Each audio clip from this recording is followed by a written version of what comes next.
तो इस वक्त बांग्लादेश में जो हालात उत्पन्न हुए हैं और उसके बाद शेख हसीना का भारत पहुंचना, इसके क्या मायने हैं और इस पूरे समीकरण को किस तरह से देखा जाएगा, इसी मुद्दे पर हम चर्चा करेंगे। और चर्चा करने के लिए हमारे साथ मेहमानों का एक खास पैनल जुड़ा हुआ है, जिनसे मैं आपका परिचय करा देती हूँ। हमारे साथ के सिन्हा जी जुड़े हुए हैं, डिफेंस एक्सपर्ट हैं। टीपी त्यागी जी जुड़े हुए हैं, वो भी डिफेंस एक्सपर्ट हैं। और हमारे साथ जितेंद्र गौतम जुड़े हुए हैं, जो कि हिंडन एयरबेस पर इस वक्त मौजूद हैं। सबसे पहले चर्चा की शुरुआत करूंगी, लेकिन अपने सहयोगी से एक बार अपडेट लेना चाहूंगी कि जितेंद्र, इस वक्त क्या कुछ हालात गाजियाबाद हिंडन एयरबेस पर देखने को मिल रहे हैं? चूंकि बताया जा रहा है कि 2 गाड़ियां पहुंची हैं हिंडन एयरबेस पर।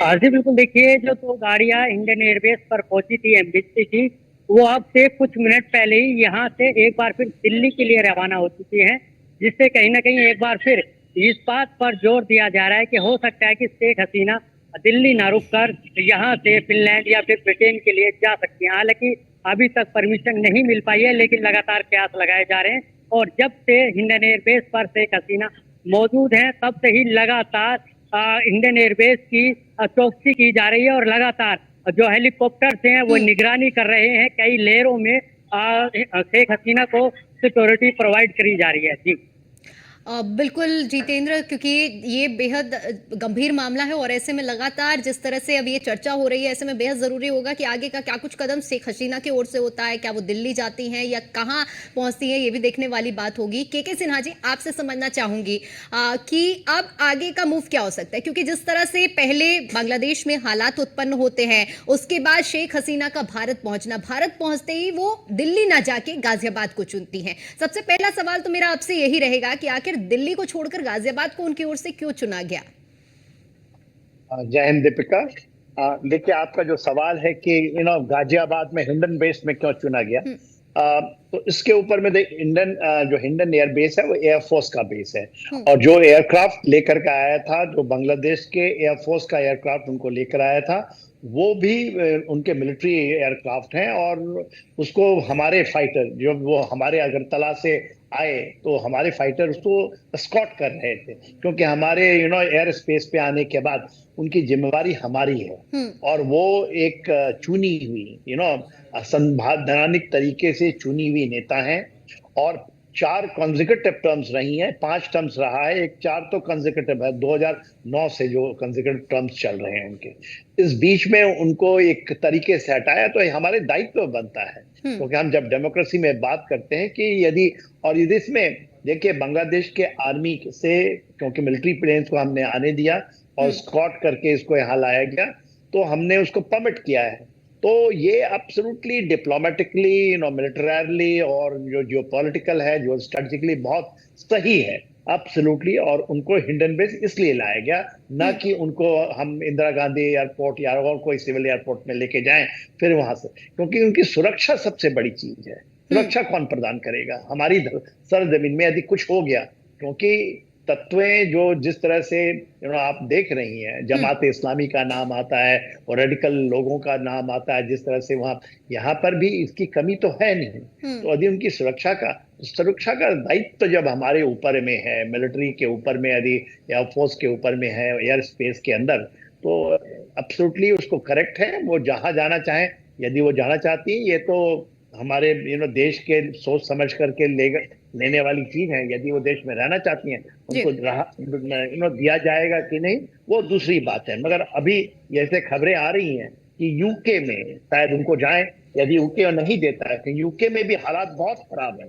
यूके में यदि आप देखिए, तो सेम जो मुस्लिम कट्टरता की चीजें आप देख रही हैं, और मुस्लिम पेट्रोलिंग का खबर आ रहा है, एक पेट्रोल उन्होंने बनाई है, और जिस तरह से चीजें चल रही हैं, यदि वहां नहीं मिलता है तो खबर आ रहा है शायद स्विट्जरलैंड जाएं या उनको फिनलैंड की, ऐसी बातें आ रही हैं। मगर पहली बार 1975 में, आपको याद होगा, जब ये आप अभी बता ही रही थी, आपका चल रहा था न्यूज, जब वहां पर उसको उस समय भी आर्मी भी इसमें लगी थी, और उनके पिताश्री को, जो कि बंग बंधु कहलाते हैं, शेख मुजीबुर रहमान, उनका कत्ल किया गया था। उनके पूरे 3 भाइयों का कत्ल कर दिया, उनकी माता जी का कत्ल किया। तो वो जर्मनी गई थी उस समय, जर्मनी में उनको मौका मिला था। तो अभी देखिए, ये परिस्थितियां हैं, फ्लूइड है, और मेरे ख्याल से कुछ 1 या 2 दिन में ये क्लियर हो जाएगा।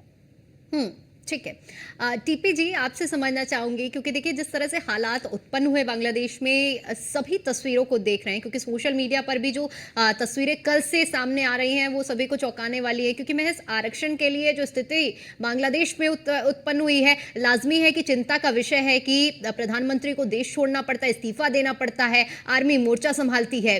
अगर कूटनीतिक लिहाज से बात की जाए तो इस पूरे मामले में क्या कूटनीति कहती है? देखिए, पहले तो ये समझ लें कि जो बताया गया वो है नहीं। ये स्टूडेंट्स का कोई आंदोलन की वजह से ऐसा हुआ, ऐसा नहीं है। कारण ये कि वो जो डिमांड कर रहे थे कि रिजर्वेशन कम हो, सुप्रीम कोर्ट ने 30% से घटा के 7% कर दिया था। तो फिर ये जो हिंदुओं के घरों में और इंडिया कल्चरल सेंटर को और इस्कॉन टेम्पल को जो जलाया गया और जो उनको तहस नहस किया जा रहा है, ये छात्र नहीं कर रहे जी।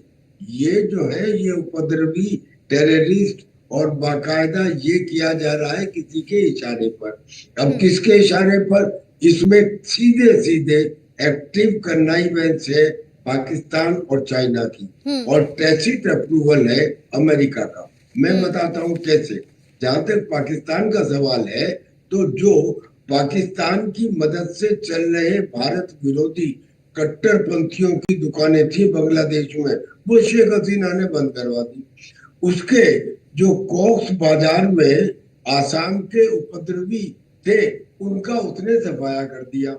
और तीसरा, पाकिस्तान के दिमाग में 1971 की बेइज्जती और गैरत आज तक है कि ये देश पाकिस्तान से आर्थिक मजबूती के अंदर कैसे आगे बढ़ गया।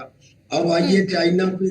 पाकिस्तान की आईएसआई तो इसे कोऑर्डिनेट कर रही है सबको, और जो चाइना है, वो चाइना ये चाहता था कि जो तीस्ता नदी है उसकी सफाई का काम चाइना को मिले, वो शेख हसीना ने इंडिया को दे दिया। चाइना ये चाहता था कि चट्टागोंग पोर्ट के ऊपर उसकी सबमरीन और उसके वारशिप को तैनात करने का अवसर मिले, जिसके ऊपर उसने प्रतिबंध लगा दिया। और जो final spoke in the wheel था वो ये कि जब शेख हसीना चाइना गई तो उन्होंने कहा कि मुझे $3 बिलियन की मदद चाहिए। चाइना के प्रेसिडेंट ने मखौल उड़ाते हुए उन्हें कहा कि अच्छा 100 मिलियन की ले लो। तो वो अपनी विजिट को काट के वापस आ गई।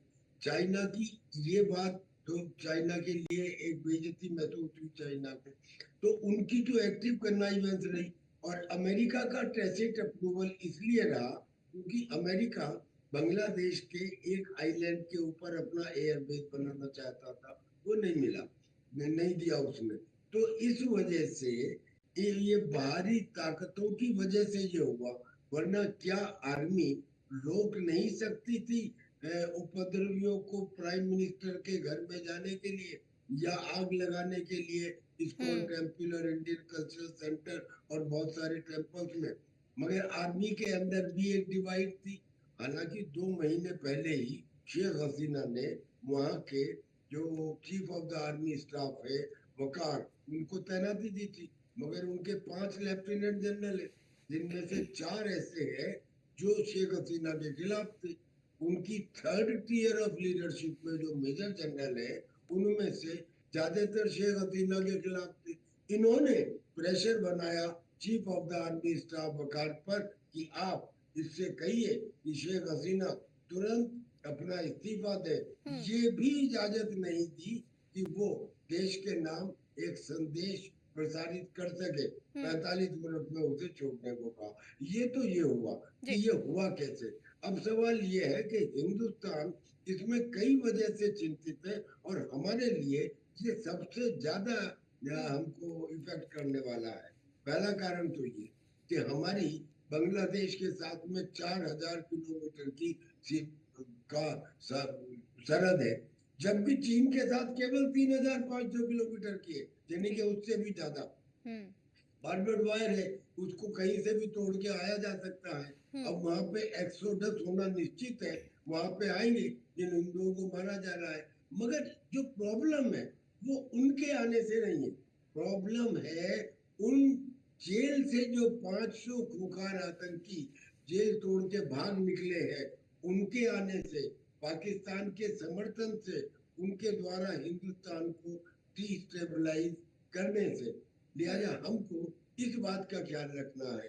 तो जब हम हिंदुस्तानी लोगों को, हिंदुओं को यहाँ पे एक्सेप्ट करते हैं अंडर सीएए, हमें जो यहाँ पे ऑलरेडी बांग्लादेशी और रोहिंग्या घुसपैठी है, उन्हें भी एक सेलेक्टेड बेसिस पे बाहर निकालना। एक तो हमारी ये प्रॉब्लम करना है हमें। अब दूसरी बात ये है कि अफगानिस्तान के अंदर नजीबुल्लाह को हम इवेक्युएट नहीं कर पाए थे। नतीजा ये हुआ कि पाकिस्तान समर्थित उपद्रवियों ने काबुल के ऊपर कब्जा किया और नजीबुल्लाह को फांसी पे लटका दिया। अगर हम इस समय शेख हसीना की पूरी सुरक्षा नहीं करते हैं, तो फिर हमारी जो ये पॉलिसी है नेबर फर्स्ट, इसके ऊपर एक क्वेश्चन मार्क लग बिल्कुल, जाएगा। बहुत बड़ा अब सवाल जहां खड़ा हो तक जाता त्यागी जी। और ऐसे में क्योंकि भारत का हमेशा से लक्ष्य यही रहा है कि अपने हम लोगों ने देखा है कि जब नेपाल में भी अगर कोई त्रासदी आती है, चाहे महज भूकंप आता है, तो सबसे पहले भारत ही अपने तरफ से सहयोग के लिए हाथ आगे बढ़ाता है। और कुछ ऐसा ही हमने बांग्लादेश के उसमें भी देखने को मिला। बिल्कुल ठीक आपने जिक्र किया है। हमारे सहयोगी पीयूष तिवारी भी हमारे साथ बांग्लादेश एम्बेसी के बाहर से मौजूद हैं। पीयूष, इस वक्त क्या कुछ हलचल चल रही है? क्योंकि बांग्लादेश की हलचल तो पूरा देश और विदेश देख रहा है, लेकिन बांग्लादेश एम्बेसी के बाहर इस वक्त क्या हलचल है? चूंकि बताया जा रहा है कि गाड़ियां जो कि हिंडन एयरवेज पर भी पहुंची है, खबर तो ये भी है कि ब्रिटेन या फिर फिनलैंड के लिए रवाना हो सकती है शेख हसीना।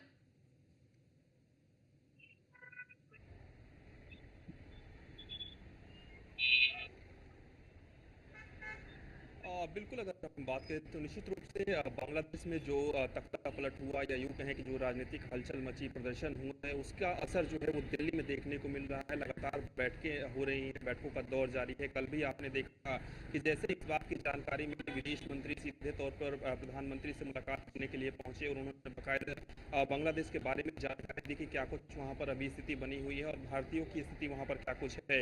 आज की अगर हम बात करें तो आज एक महत्वपूर्ण जो बैठक है वो हुई है, और ये बैठक सर्वदलीय बैठक थी। इस बैठक में तमाम विपक्ष के नेताओं ने ये पूछा है कि बांग्लादेश मामले में सरकार क्या कुछ के अलावा सीधे तौर पे कहा गया अभी वो स्थितियां भयावह नहीं है, खासतौर पे बॉर्डरों की सुरक्षा कर रहे हैं। इसके अलावा बांग्लादेश पर हम नजर बनाए हुए हैं। सबसे बड़ी बात है कि निश्चित रूप से किसी के साथ इतना बड़ा या हादसा हो या किसी को देश छोड़कर जाना पड़े, तो उसकी जो मानसिक स्थिति है वो अभी तक ठीक नहीं रहती है। और वही हाल शेख हसीना का भी फिलहाल है। और ऐसे में भारत सरकार ने पूरी तरीके से उन पर सारी चीजें छोड़ी हुई है। अब भारत सरकार संभवतः फिर से शेख हसीना से बातचीत करने की कोशिश करेंगे, क्योंकि शेख हसीना को सेफ हाउस में रखा गया है। कल भी आपने देखा कि जो राष्ट्रीय सुरक्षा सलाहकार है, एनएसके है, अजीत डोभाल, वो भी हिंडन पहुंचे हुए थे और संभवतः उन्होंने शेख हसीना से बातचीत की होगी। इसके साथ ही भारत जो है वो पूरी तरीके से बांग्लादेश मामले पर नजर बनाए हुए है।